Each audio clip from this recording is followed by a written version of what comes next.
শেখ হাসিনাকে দেশে ফেরাতে দিল্লিতে আনুষ্ঠানিকভাবে প্রয়োজনীয় নথিপত্র পাঠিয়েছে পররাষ্ট্র মন্ত্রণালয়।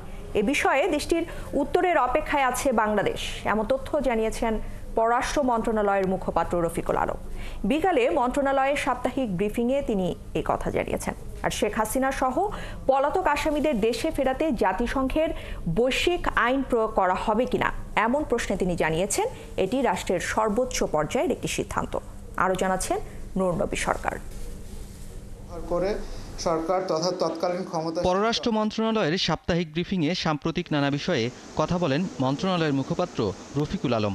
লিখিত প্রশ্নের জবাবে তিনি বলেন, শেখ হাসিনাকে দেশে ফেরাতে প্রয়োজনীয় নথিপত্র ভারত সরকারের কাছে পাঠানো হয়েছে। সাবেক প্রধানমন্ত্রী শেখ হাসিনাকে ফিরিয়ে আনার জন্য এক্সট্রাডিশন ট্রিটির অধীনে সংশ্লিষ্ট মন্ত্রণালয় থেকে প্রাপ্ত চুক্তিতে উল্লেখিত প্রয়োজনীয় ডকুমেন্টস ও তথ্যাদি ভারত সরকারকে প্রেরণ করা হয়েছে। কূটনৈতিক পত্রের সাথে ওইখানে থিক সেট অফ ডকুমেন্টস এটা এনক্লোজার হিসেবে গেছে। এরপরও ভারত শেখ হাসিনাকে ফেরত না পাঠালে বাংলাদেশের করণীয় কি, এমন প্রশ্নেরও জবাব দেন এই মুখপাত্র। যে ভারতের উত্তর কি, আমরা উত্তর প্রত্যাশা করে যাব।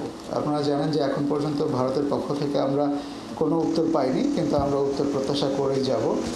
রেড নোটিসের বিষয়টা স্বরাষ্ট্র মন্ত্রণালয়ের অধিভুক্ত।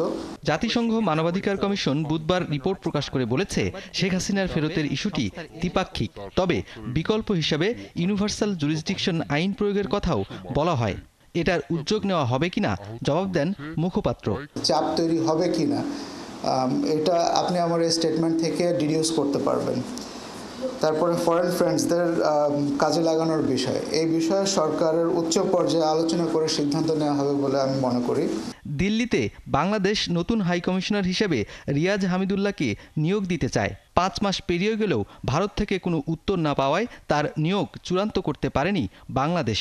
বর্তমানে সেখানে একজন ভারপ্রাপ্ত হাই কমিশনার দায়িত্ব পালন করছেন। সম্পর্কে আপনাদেরকে জানাচ্ছি। নূর নবী সরকার, 71, ঢাকা। কানাডার আন্তর্জাতিক